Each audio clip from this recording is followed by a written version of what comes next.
अस्सलाम वालेकुम everyone, this is Mohammad Umran Fazal और दारुल हुकूमत इस्लामाबाद से कुछ ख़बरें सामने आ रही हैं।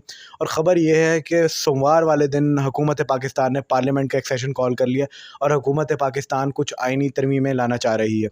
मेरे साथ हमज़ा जमील मौजूद हैं और इन तरमीमों की डिटेल्स जो है वो हमसे जानेंगे। तो जी हमज़ा बताएँ, आप बता देंगे कि क्या तरमीमें हुकूमत पाकिस्तान सोमवार वाले दिन पार्लियामेंट में लाना चाह रही है? सोमवार वाले सेशन में 2 तरमीम जो हैं वो फ़िलहाल 2 तरह के उसके ज़ेर गौर हैं। एक तो हुकूमत जो उनका मकसद है, प्राइम मकसद ये है कि किसी तरह से जो सुप्रीम कोर्ट के जजेस हैं, अभी जो सिटिंग चीफ़ हैं, उनकी मुद्दत मुलाज़मत उनको एक्सटेंशन दी जाए। उसके लिए 2 तरीक़ेकार हो सकते हैं। एक तो ये जो सब जजेस हैं उनको 3 साल के लिए एक्सटेंशन दे दी जाए। उससे इस तरह से होगा कि जो चीफ़ बैठे हुए हैं इनको 1.5 साल की सीधी एक्सटेंशन मिल जाएगी।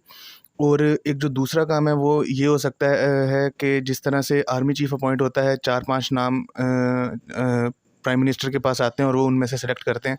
इस तरह से जो टॉप 4 या 5 जजेस होंगे सुप्रीम कोर्ट के, उनके नाम प्राइम मिनिस्टर के पास आएँगे और वो उनमें से एक बंदा सेलेक्ट अच्छा, करेंगे। इसमें मतलब आपका कहने का ये है कि एक तरमीम आएगी जिसकी 2 शिकें होंगी। एक शिक ये होगी कि एक्सटेंशन कर दी जाएगी मुद्दत मुलाज़मत में, और दूसरी शिक ये होगी कि जो भी सिटिंग चीफ़ जस्टिस नेक्स्ट आएँगे वो हुकूमत अपनी मर्ज़ी से सेलेक्ट इन दोनों करेगी। में से कोई एक होगा, क्योंकि दोनों से ये होगा कि चीफ जस्टिस इनकी मर्ज़ी का हो जाएगा। तो पहली तो वो उनकी कोशिश है कि जो सिटिंग जज हैं इनकी एक्सटेंशन हो जाए। हुँ। इन केस वो ना हो सके तो जो नेक्स्ट चीफ जस्टिस आना है वो हुकूमत की मर्ज़ी का आ सके, तो फिर वो दूसरे वाली को ही तरफ जाएँगे।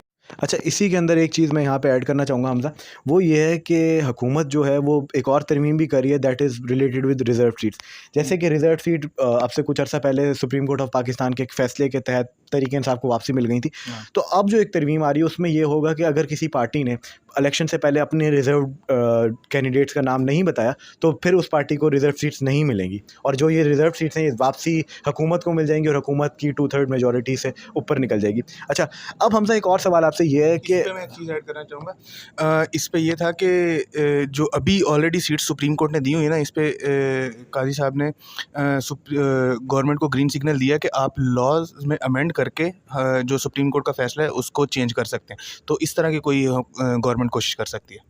अच्छा, इसमें एक तो ये भी चीज़ है। दूसरी चीज़ हमज़ा मैं आपसे ये पूछना चाहूँगा कि हुकूमत के पास इस वक़्त पार्लियामेंट में नंबर्स मौजूद नहीं है कि वो तरमीम कर सके या अपनी मर्ज़ी का कोई भी जो भी आप कह सकते हैं कोई फ़ैसला पार्लियामेंट से अपनी मर्ज़ी का मंज़ूर कर कानून पास नहीं करवा सकती, क्योंकि उनके पास नंबर पूरे नहीं है। तो इसके बारे में आपका क्या ख़्याल है? वो ये नंबर वो किस तरीके से पूरे कर सकते हैं? इसको नंबर पूरे करने का तरीका ये है कि जो ऑपोजिशन में पार्टीज़ हैं उनमें से उनको किसी न किसी तरफ से कोई हेल्प चाहिए होगी। जैसे कि वो एक तो ये हो सकता है कि वो मौलाना फजलुर रहमान से कॉन्टैक्ट कर सकते हैं, उनकी पार्टी के वोट्स अपनी तरफ कर सकते हैं, लेकिन शायद स्टिल वो इनफ नहीं होंगे।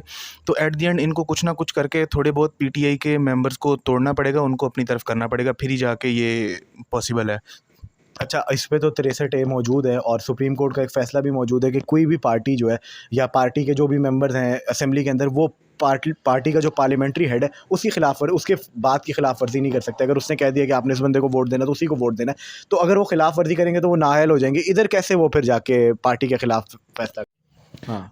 इसमें ना 3 चीज़ें होती हैं जिस पे डिस्क्वालिफ़िकेशन नहीं होती। एक तो ये है कि जब प्राइम मिनिस्टर के लिए वोटिंग होती है, हम्म। तो उसमें आपने आपकी पार्टी हेड ने जिस तरफ कहा है आपको उधर ही वोट देना होता है।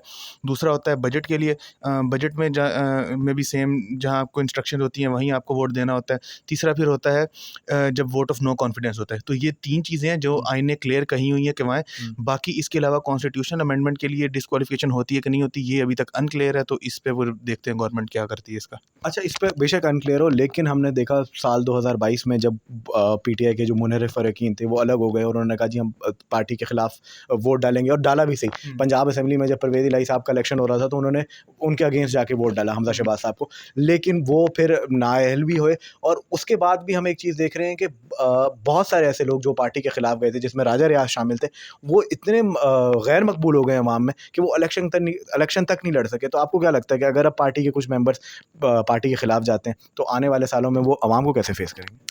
ये बात है तो जेन्युइन मुश्किल है, लेकिन इम्पॉसिबल तो नहीं है, क्योंकि जिस तरह से गवर्नमेंट कर रही है, कुछ भी किसी को भी ज़बरदस्ती उठा लेते हैं। किसी के रिश्तेदारों को उठा के उसको ब्लैकमेल करना ज़रा आसान हो जाता है, जो कि तरीका तो गलत है, लेकिन ये हो रहा है अभी। तो इस तरह का ही कुछ करके वो इस तरह का कुछ काम कर सकते हैं। इस तरह नॉर्मल में तो पॉसिबल नहीं लग रहा, क्योंकि ये तो सियासी खुदकुशी होगी ना, जो भी अभी फ़िलहाल बिट्रे करेगा इमरान खान को। तो नाज़रीन, आपने जाना कि किस किस्म की तरमीम हुकूमत पाकिस्तान सोमवार वाले दिन लाने की कोशिश कर रही है। तो इसी के साथ हम अपना व्लॉग का अख्ताम करेंगे और इंशाल्लाह बहुत जल्द अगले व्लॉग के साथ आपके साथ फिर से शामिल होंगे। तब तक के लिए इजाज़त दीजिए। अल्लाह हाफ़िज़।